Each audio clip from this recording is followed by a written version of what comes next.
Hello and welcome to today's video. Today I want to present you an opening trap that you can play as white against the Sicilian Defence. The trap is known as the Magnus Smith Trap and is named after the 3-time Canadian chess champion Magnus Smith. You can see the critical position already on the board. It's white to move and win right at the spot, but take your time before we just jump right into the tactic. I of course want to show you how to reach the position and what black should have done to avoid to get trapped. So without further ado, it's time to checkmate.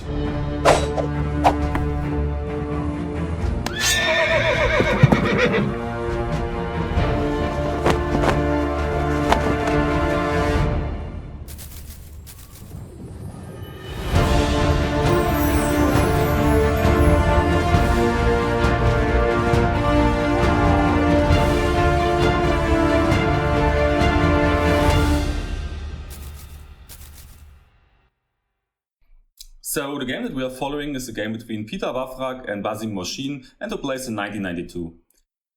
The game started with the move e4 and here black decided to play the move c5.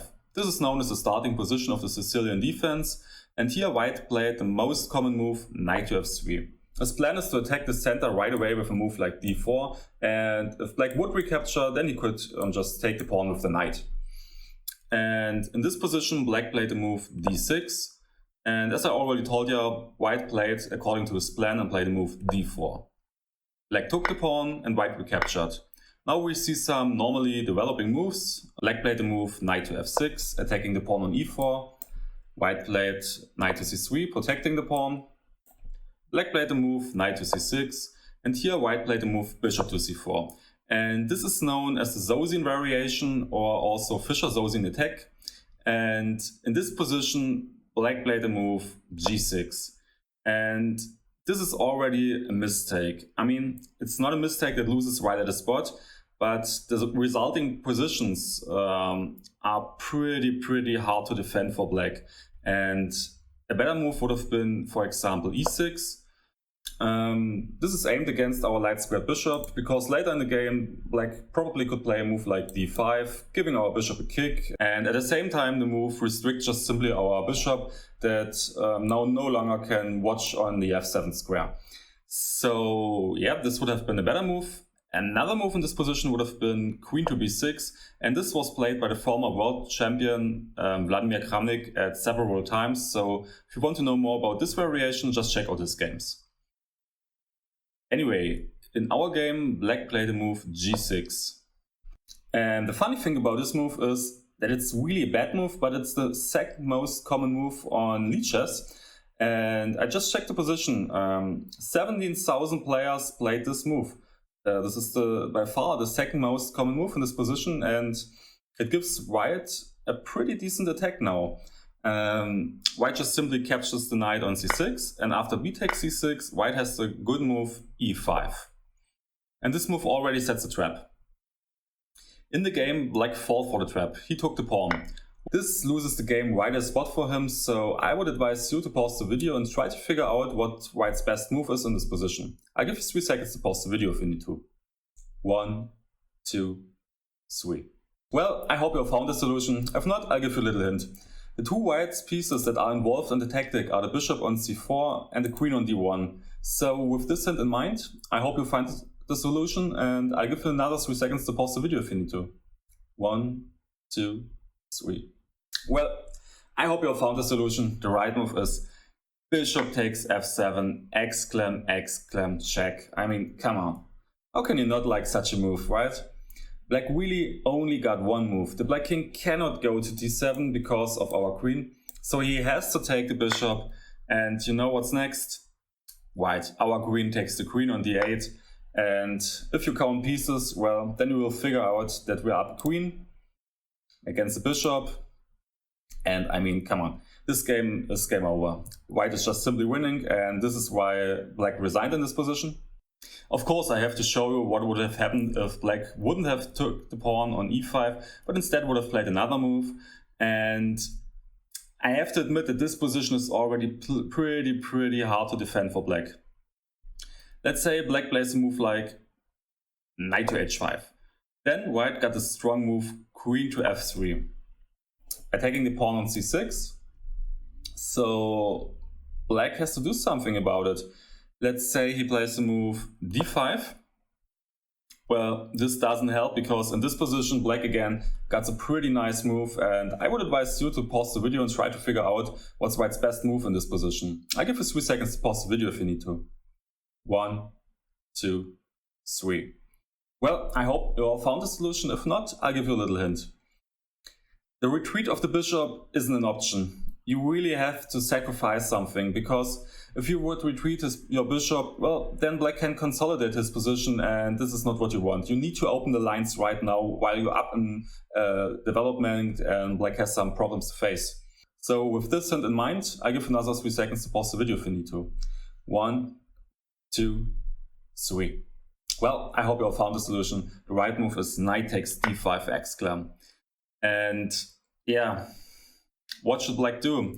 If he recaptures, well, then you just simply capture the pawn with your bishop, threatening to take the rook on a8. So black has to play rook to b8, and after bishop takes f7 check, the king has to move to d7, and here you have to check on d3 with a queen.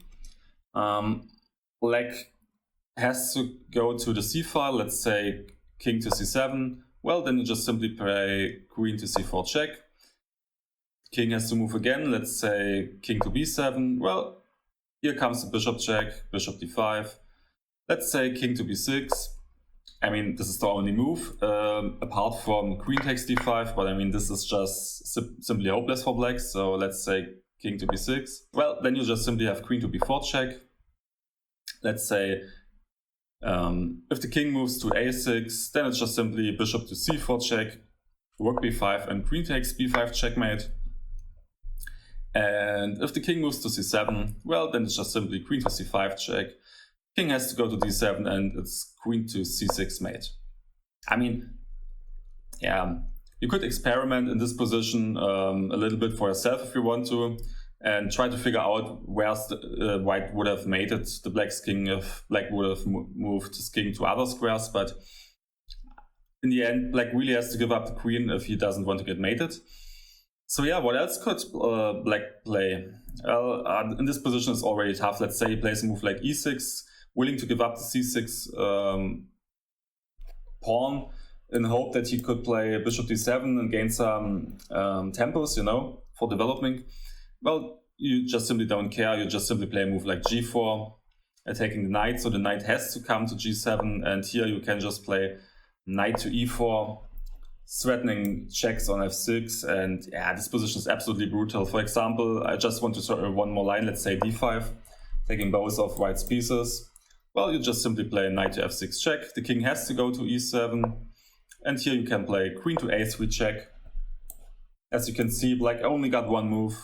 Okay, you got two moves. You could play c5 or queen d6, but both are losing. Let's say c5, queen takes, queen d6, and now queen takes on d6, and it's checkmate. Game over.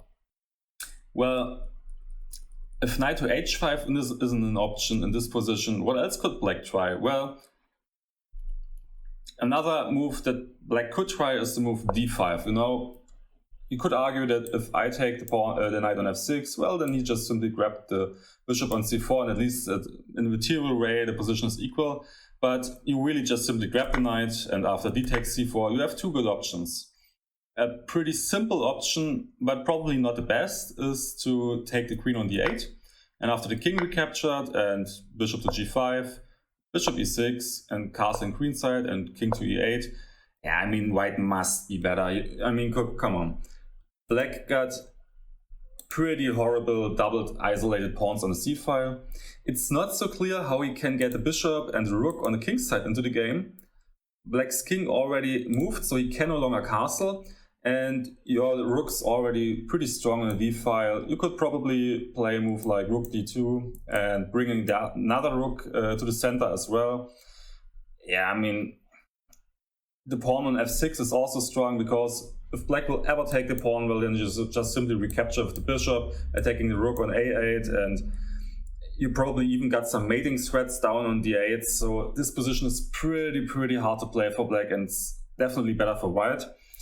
And I think that this is the easy solution, but there's another way to play this position, and this is by just simply grabbing the knight, and if he grabs the bishop, then you just simply play queen to f3, threatening to take on c6. So black has to do something about it, and the most logical move is probably queen to b6, because it protects the pawn on c6, and it goes out of the diagonal on the d1 file, because if you think about it, black will castle soon enough kingside and bring the rook to d1 anyway, so he just stepped aside right away. And another point about this move is that black potentially could grab the pawn on d2 if our bishop will move away, so he may argue that it makes it harder for our bishop to develop, you know.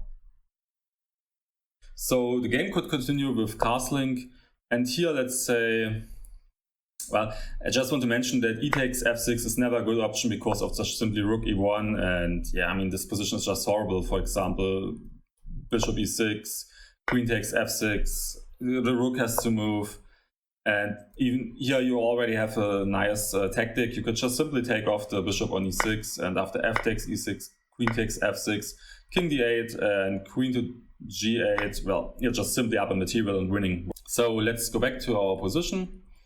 And yeah, I mean, a best move would probably be bishop to f5, and here you just simply can develop your bishop to e3, because black really cannot take the pawn on b2, because, come on, I mean, you just simply have queen to c6 check, the king has to move to d6, and after rook a to d1, it's already mate in 6. I won't show it, but just think about it, the king cannot move. So the only thing black can do is throwing pieces into the line, but you just simply take everything off and then it will be made soon enough. So this is no option for black. And yeah, I mean, what should he do? Probably, I mean, he has to move the queen, so let's say queen to b7. And here you just simply play rook a to d1. And after bishop takes c2, rook d2, and bishop to d3, it may looks like black solved the worst, but to be totally honest, he didn't. The computer gives it already as plus 3.5 for white, and I really have to agree. Because after the move rook f to d1, white got a pretty easy plan, you know. He just plays the move b3, attacking the pawn on c4, and then he will gain control over the d file, and the question is, what can black do meanwhile? I mean, his pieces on the king side are still stuck. I don't see a way how he can develop his pieces pretty decent, you know. Let's say e6 to gain out with the bishop, but even this isn't a problem for us. We just simply stick to our plan, playing b3. Let's say bishop b4, b takes c4, bishop takes c3, rook takes d3, bishop b4, bishop h6, just, again, cutting off the black king so he cannot castle kingside. And after, I mean, what should black do in this position? The line that I am showing you now isn't forced by any means. It's just an example line so that you get a feeling how strong the position is for white, you know. It's just an example game, you know. Don't try to learn these moves. This wouldn't make any sense, you know. It's just about that you understand that the position is clearly won for white, because when I was a beginner, I had problems with such positions. I just thought, well, okay, I guess I'm better, but, you know, the material is equal. I would rather being up a bishop or a pawn, you know, but with a position, well, how can I mean, a good position you can mess up, you know, but being up a pawn or a bishop looks like a safer option, but this position is clearly winning. It's already +9 for white, and that's why I just want to show you some example moves. You can try to turn on the engine and play it for yourself and try to find better moves for black, you know, so you will learn something by playing the moves for yourself, you know. And I just made a Lichess study, so I will put the link down below in the video description. Just go there and check it out. You can turn on the engine and play it for yourself. You know, you will see that this position is just clearly won for white. I just make some more moves. Let's say bishop to c5, queen f4, with the idea of going queen e5, and yeah, probably bringing the rook to d6 or to d7. What can black play? His king cannot move, a move of the rook doesn't make any sense, his pawns cannot move. Let's say rook to b8 to get at least some control over the b file. Here we will just simply play queen e5, attacking the bishop, so the bishop has to move. And now our rook can go into d6, and we're already threatening to take on f6, on e6, you know, because if he takes back, then we take with the queen check, and this looks already brutal because the queen has to go in between, and then it's mate. So let's say queen to c8, and we still don't care. We just simply grab the pawn on e6, and if black recaptures with the queen, well, then we just simply take the rook on b8, and the king cannot move, so it's only a matter of time, you know. He has to play this, and it's mate. If he doesn't take with the queen, but with the pawn, well, then it's beautiful mate, and it's just simply f7 check. If black captures the pawn in f7, then we just simply play queen to g7 check, king has to go to e8, here's a check, the king has to go up again. It doesn't matter if he goes here or here, let's say he goes here. We just simply play again the check, and after king e8, it's mate on f8. Beautiful. And if he doesn't take the pawn, and let's say he goes here, well, then you have the pretty nice move, queen to g7. And this is actually the only move that wins the game for white, otherwise he would be worse, because he's already down the worker. So what can he do? Right now we're threatening mate on g5, and well, the only move that could stop us a little bit is probably e5, so he gets room for his king to run, but we just simply play bishop to g5 check, and after king e6 and queen to f6, it's mate anyway. So as you can see, d5 doesn't help black as well. And all these lines are proof that the move g6 was a pretty bad move by black, you know. The best move for black in this position would probably be knight g4. And this was even played by Lasker in a World Championship match against Schlechter in 1910. In the match, white played the move e6, but after f5, I guess the position is roughly equal. The game finished in a draw after some more moves. I guess in this position, a better move for white would have been bishop to f4, just keeping the tension in the center, you know. And let's say black plays the move queen b6. Well, this would already be a big blunder because of queen to f3. And now we really got some nice threats of, for example, taking on f7 with our bishop, and if he would recapture with the king, well, then we just simply could move our bishop and probably attack the queen. So, for example, taking the pawn on b2 is forbidden because of bishop takes f7, and if the king takes, well, then you just simply play bishop c1 check and attacking the king and the queen at the same time, so you're winning the queen. And if the king moves, well, you just simply can castle, and I mean, come on. This position looks just horrible. Your pieces are all in the game. Your rooks with flight to the d file, probably to e file. It's just a horrible position for black. So a better move in this position would be bishop to h6, attacking our bishop on f4. And after the exchange of bishops, and queen to d2, attacking the knight on h6, knight f5, e takes d6. Black got an option. You could take the pawn with the e-pawn, but after castling g4, attacking the knight, knight e7, queen takes d6, queen takes d6, rook takes d6, and bishop g4 and rook to e1. Well, I think we're already winning. I mean, come on. This knight is attacked, this pawn is attacked. Our pieces are all active, you know, our rooks are already in the center.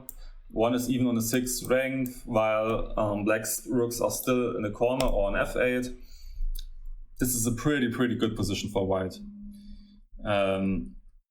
Let's say he doesn't capture it with the pawn, but he captured it with the queen. Well, then we just simply castle queen side, and after queen d2, rook d2, knight e6, bishop b3, bishop f5, and rook e1. I think that we are again a little bit better because black got some problems with his pawn structure, and it's not so easy for his king to castle because then the pawn on e7 would be loose. So yeah, he also cannot play the move e6 or e5 because, I mean, e5 he cannot play because the pawn would be loose anyway, but he cannot even play e6 because then the knight would be loose, so he still got some problems to face, you know? And yeah, I think this position is better for white, and the computer thinks so as well.